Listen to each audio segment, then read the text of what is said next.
This is my YouTube team. None of them are real people. You see, building an audience on YouTube or Instagram, otherwise known as building a personal brand, it's hard. To do it right, it's a lot of work. In a given week, you have to research what to make, craft a script that's interesting and actually holds people's attention, design the thumbnail, shoot it, edit, cut the shorts, caption everything, design the carousel, post at the right times and in the right order, and then make sense of all the analytics. And then you have to do it all again the next week. Honestly, this is why all the big creators, they have entire teams. But most of us who are trying to build something like this are doing it all alone and doing it around a day job. Believe me, I know. For the past 18 months, this has been my life. But I figured out a better way. I don't have a team of people, but I do have a team of AI agents, all built in Claude Code, and they carry the production load here on this channel and also my photography channel. I have a researcher that studies what's working before I make anything. I have a designer that renders every asset, thumbnails, carousels, even print design, all from one design system.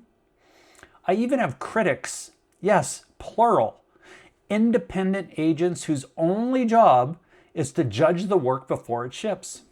I also have a video editor that turns my messy one-take recordings into a single assembled cut. I have an analyst that reads every launch, analytics, and makes the whole system smarter.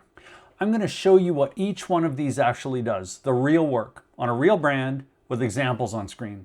And at the end, if this resonates, I'm going to give you access to a free GitHub repository with the starter kit, the memory, the operating manual, and the playbook for every agent that you're just about to meet. And the moment that you want to get access to it, all you have to do is drop the word crew in the comments and I'll reply with a link to the repository. And of course, if all this sounds useful, please do subscribe. This is exactly the type of content that I'm constantly making. All right, so let's start. Not with the first agent that I hired necessarily, but first with the memory. And you guys have heard me talk about this before. This is the brains of the whole system. Because a team with no shared memory, either human or AI, well, it's just chaos. So this first piece isn't an agent at all, but it's the first thing that every agent needs to read when it starts. I call it a second brain.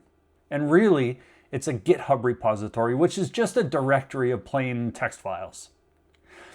Every project that I'm working on has its own directory, and every directory has a context file. It keeps track of what me and the agent decided and why we decided it. We have a pipeline file that keeps track of every piece of content and the stage that it's at. And so when an agent starts any session, it reads the memory first. So never is it starting from zero, and every conversation picks up exactly where the last one ended.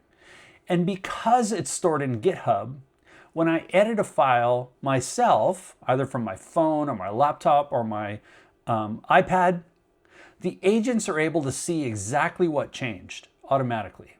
I never have to brief my own teams. The brief is in the diff in the repository. And if you take one thing from this video, take this.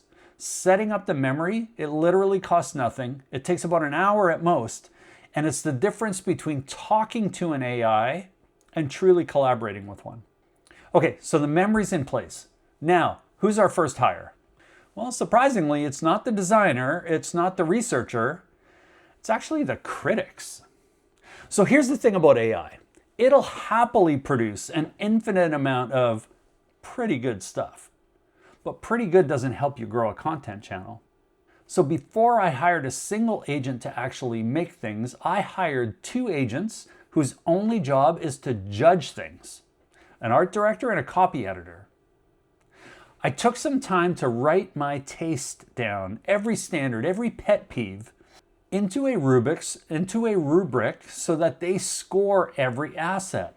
Here's a real example from the rubric. If a thumbnail just repeats the title, it fails. That's an example of 2 surfaces doing one job, and it's the kind of detail that frankly at 11 at night when I'm trying to push stuff out, I might miss it. But the copy editor, it never does. And I set the bar for my content quality high. It needs to be an 8 out of 10. Anything scored less than an 8 out of 10, it goes back to the agents to iterate. And usually, it never gets to me unless it scores an 8. You see, the agents check each other's work, and that's what makes it a team and not, frankly, just a vending machine.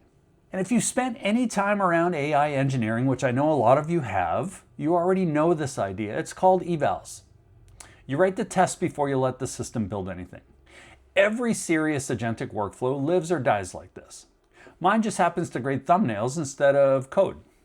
And that's the order that really matters here. You define the test first, and then everything the team makes has a bar to clear right from day one.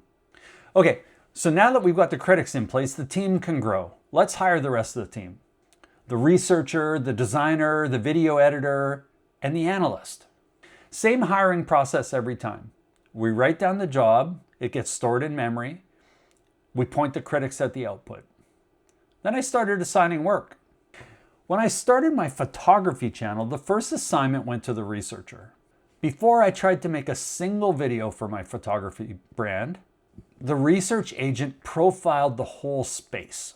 Who's already there? What's saturated? Where are the gaps? What's working? What's not?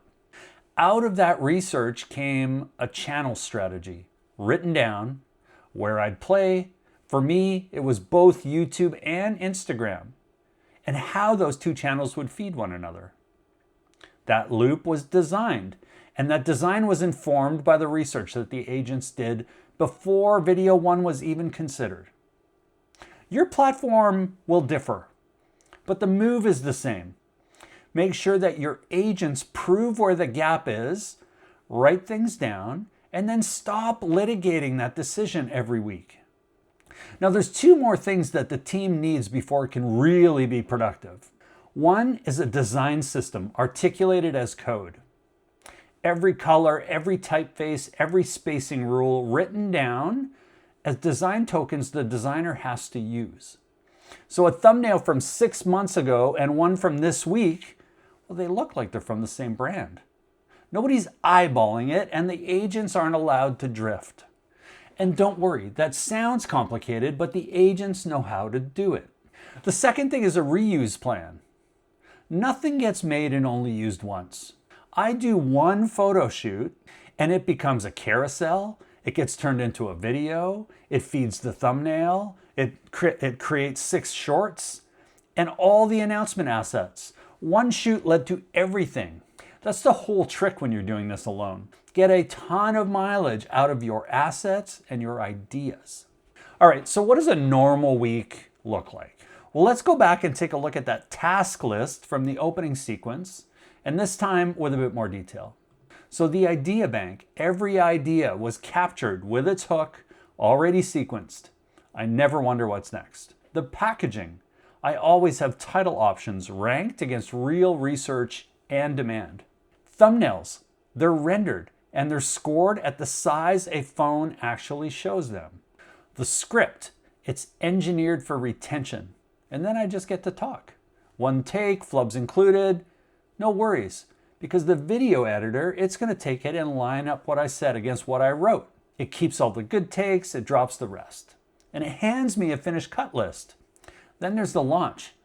It runs against a checklist the agents maintain to the hour.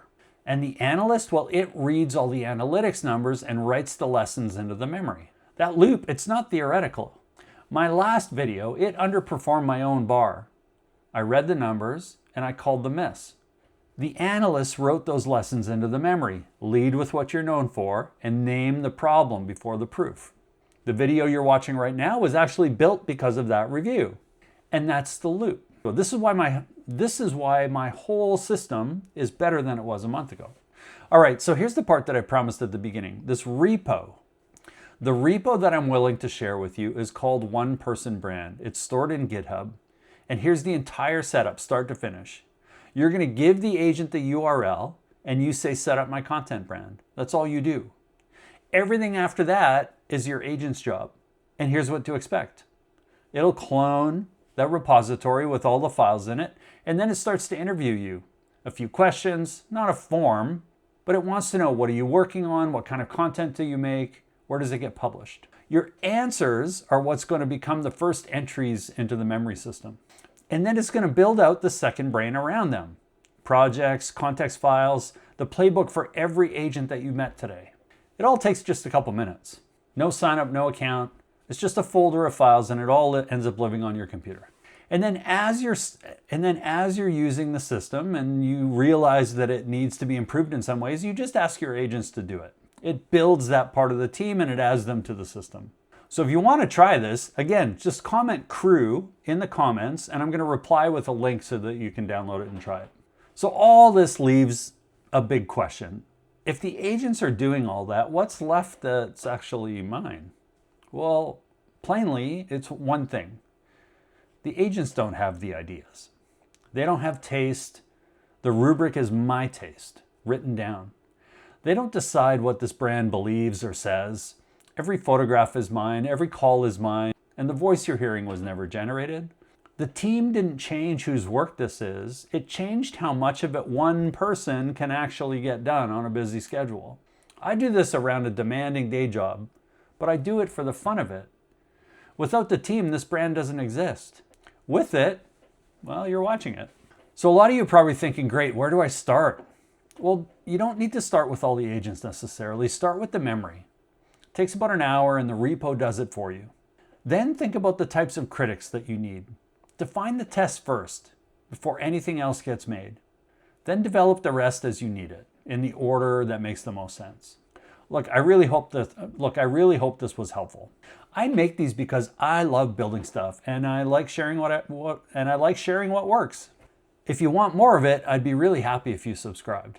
And if anything in the video wasn't clear, please do leave me a comment. I read every one and I love to answer them.